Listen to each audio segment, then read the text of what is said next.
Let's go to the next question. Question number 7.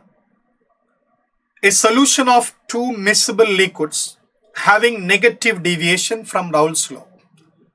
അപ്പോൾ ഇത് ഏത് ടോപ്പിക്കിലെ ക്വസ്റ്റ്യൻ ആണെന്ന് ചോദിച്ചാൽ തീർച്ചയായിട്ടും നമുക്കറിയാം ഇത് നമ്മുടെ ചാപ്റ്റർ സൊല്യൂഷനിലെ ക്വസ്റ്റ്യൻ ആണ് അല്ലേ. സൊല്യൂഷനിൽ റൗൾട്ട്സ് ലോയെ കുറിച്ച് പറയുന്ന പാർട്ടിൽ നിന്നുള്ളൊരു ക്വസ്റ്റ്യൻ. അപ്പോൾ നമുക്ക് ക്വസ്റ്റ്യനുമായിട്ട് മുന്നോട്ട് പോകാം. A solution of two miscible liquids showing negative deviation. മക്കളെ negative deviation from Raoult's law. നോക്കൂ, നെഗറ്റീവ് ഡീവിയേഷൻ എന്ന് പറയുമ്പോൾ നിങ്ങൾക്കറിയാം negative deviation comes in the case of what we say or due to attraction.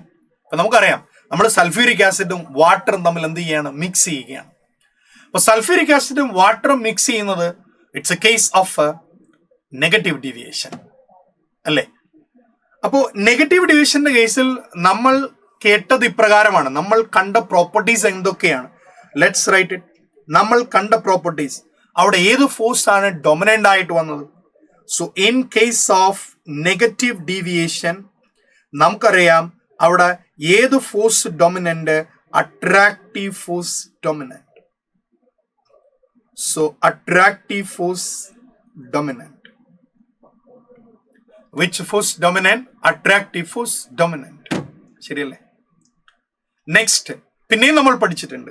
What next study? Delta V അത് negative ആയിരിക്കും, less than 0. Delta H അത് negative ആയിരിക്കും, less than 0. പിന്നെ delta എസിനെ കുറിച്ച് നമ്മൾ സംസാരിച്ചിട്ടുണ്ട്. ആ ഡെൽറ്റ എസ് നമുക്കിവിടെ പറയേണ്ട കാര്യമില്ല, കാരണം ഡെൽറ്റ എസ് ഓഫ് മിക്സിംഗ് എല്ലാ ആൾക്കാർക്കും എന്ത് തന്നെയാണ്, പോസിറ്റീവാണ്.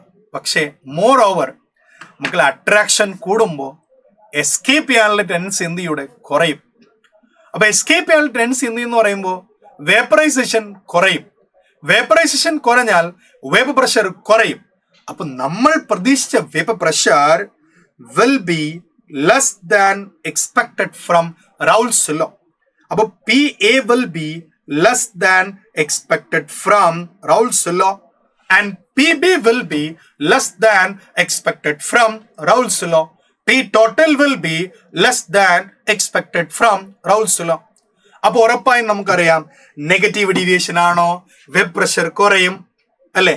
അപ്പോൾ ഞാൻ എന്ത് ചെയ്യുന്നു, സ്ട്രെയിറ്റ് ആയിട്ട് decreased vapour pressure, decreased vapour pressure, ഈ രണ്ട് ഓപ്ഷൻസ്. ഇനി നമുക്കറിയാം ഓപ്ഷൻ 1 ഒരിക്കലും വരില്ല, ഓപ്ഷൻ 2 ഒരിക്കലും വരില്ല. അപ്പോൾ ഓപ്ഷൻ 3 അല്ലെങ്കിൽ 4 ഇതല്ലേ നമ്മുടെ ആൻസർ. ഇനി മക്കളെ വേപ്പർ പ്രഷർ കുറഞ്ഞോ? വേപ്പർ പ്രഷർ കുറഞ്ഞാൽ ബോയിലിംഗ് പോയിന്റ് കൂടുമെന്നാണ് നമ്മൾ പഠിച്ചിട്ടുള്ളത് അല്ലേ. അങ്ങനെയാണെങ്കിൽ നമുക്ക് ഇതിനകത്ത് പറയാൻ പറ്റുന്നത് decreased vapour pressure and increased boiling point. So of course നമ്മൾ ഇയാളെയല്ലേ സെലക്ട് ചെയ്യേണ്ടത്. So your answer in this particular question is option 4. ശരിയല്ലേ?